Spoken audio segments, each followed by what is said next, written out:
Estamos con el doctor Aníbal Quiroga. Doctor, ¿qué opinión le merece todo lo que ha ocurrido en las últimas horas, en donde han sonado nuevamente los tambores de guerra entre Palacio y el Congreso? Bueno, es una escalada peligrosa, cuyo final no conocemos todavía, pero yo no podría dejar de empezar mi análisis mencionando lo que ocurrió el año pasado, ¿no? El presidente Vizcarra tiene una relación binaria con todas las batallas que libra, ¿no? El año pasado el presidente Vizcarra decidió por sí y ante sí, fuera de los cauces institucionales, cerrar el Congreso anterior y disolverlo y mandar a su casa a los congresistas y gobernar durante casi 9 meses en un terreno constitucional mediante decreto de urgencia. Esto lo hizo sin la aprobación del Consejo de Ministros, sin tener siquiera ministro designado, y luego lo convalidó y luego buscó la convalidación del Tribunal Constitucional y creo que se acostumbró a gobernar solo. Por eso es que en enero fuimos a una elección complementaria para elegir nuevos congresistas, porque él decía que temor había de consultarle al pueblo, el pueblo iba a elegir mejores congresistas que esta suerte de mafia afrofujimontesinista que estaba enquistada en el Congreso. Y el premier de Solar dijo el día de las elecciones que era un día bueno para la democracia porque iba a refrescar la democracia, pensando quizás en los pescaditos que salieron, pero no se dieron cuenta que también ellos fueron elegidos los antauristas, ¿no? Que prometen fusilar a todos aquellos, inclusive a los que los han llevado a la palestra política. Entonces, ahora que tenemos este Congreso creado por el presidente Vizcarra, creado por la propia fortaleza, por el empeño, por el empuje, el impulso de Vizcarra, ahora se empieza a pelear con ellos, porque ha denunciado que el Congreso ha hecho esto sin ninguna consulta, sin debate, sin comisiones, sin estudio. Pero la pregunta sería para el mensaje de ayer, que él apresuró sabiendo que el Congreso estaba citado, ¿a quién le consultó? ¿Qué Consejo de Ministros hubo? ¿No? ¿Qué debate ha habido? ¿Y qué informes ha tenido él para anunciar lo que anunció otra vez por sí ante sí de que iba a haber un referéndum el próximo año?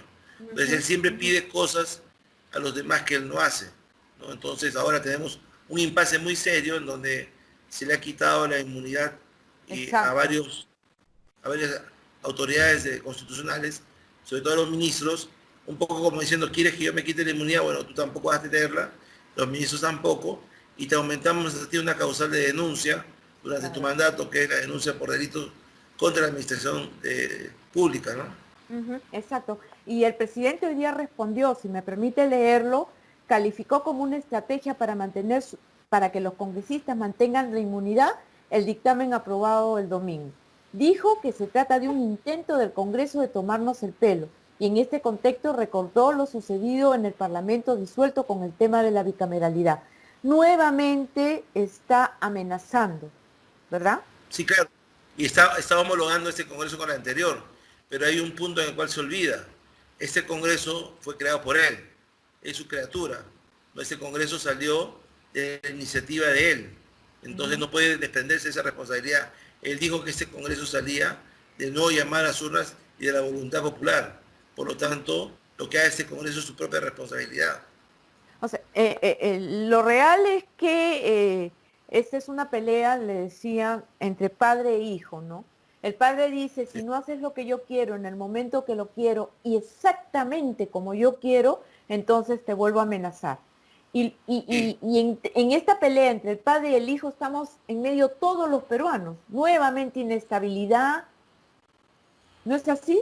Una crisis política muy seria, una crisis constitucional cuyos resultados no se conocen, pero lo peor del caso, Nancy, es que en medio de una pandemia, en donde ha pasado desapercibido los errores del Ejecutivo, en donde el Congreso y el presidente están peleándose, cuando la gente se está muriendo en los hospitales, ¿no?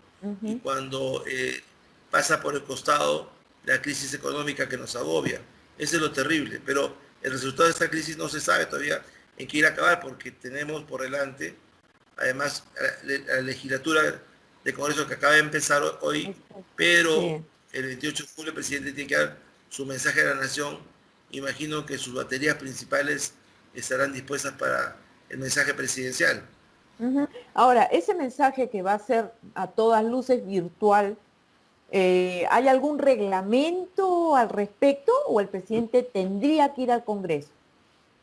Bueno, yo creo que puede ser la única exigencia de la actual constitución, repetida por la del año 79, hecha para el presidente de la UNE, es que el mensaje tiene que ser leído, puesto por escrito y leído. ¿No? Fue Ujú. una cláusula absurda que puso la Carta del 79 para que el presidente de la UNE no improvise. Pero salvo esa exigencia, no, ninguna. No tendría por qué el presidente asistir personalmente al Congreso, podría hacerlo virtualmente en medio de la pandemia, ¿no? Pero estamos, o sea, lo grave de esto es que estamos nuevamente como en el principio. O sea, si el Congreso, si bien es la criatura del presidente, el presidente debió prever que había un fuerte contenido de izquierda en la composición del Parlamento. Pero se le Ana, dijo, ajá, se le y no dijo hizo que eso caso. podía ser. Que no le interesaba, porque en ese momento le interesaba cuánto rédito le da en las encuestas lo que en ese momento hacía, ¿no? El problema es que ahora también está pensando en eso. Y la pugna constitucional no ha acabado. Yo no sé en qué acabará eso, si en una asamblea constituyente o en una quiebra constitucional o en una crisis de escalada mucho mayor. Es posible que el Lo que ha presidente ocurrido. sí, si me permite, es posible que el presidente en algún momento decida derogar este nuevo Congreso, decida patear el tablero o lo cree usted muy extremo. No lo creería muy extremo, ¿no? De hecho, no tiene una fórmula constitucional para hacerlo. Pero el año pasado tampoco la tenía. Podría inventar, si la vez pasada fue una negación fáctica de confianza, podría ser ahora una aceptación positiva de confianza y, no sé, inventarse cualquier cosa para, digamos, apalancarse con el referéndum y darle la vuelta a la tortilla, porque a él no le interesa la constitución ni le interesa la estabilidad del país, le interesa el resultado de lo que él diga en las encuestas. Mientras Ujú. eso esté bien, lo demás es secundario.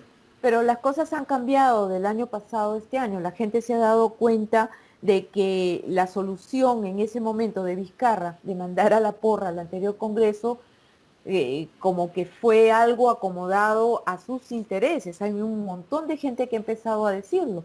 No podría Vizcarra libremente hacerlo esta vez porque no tendría apoyo popular, ¿o me equivoco? Yo creo que se equivoca, yo creo que todavía mantiene una aceptación importante.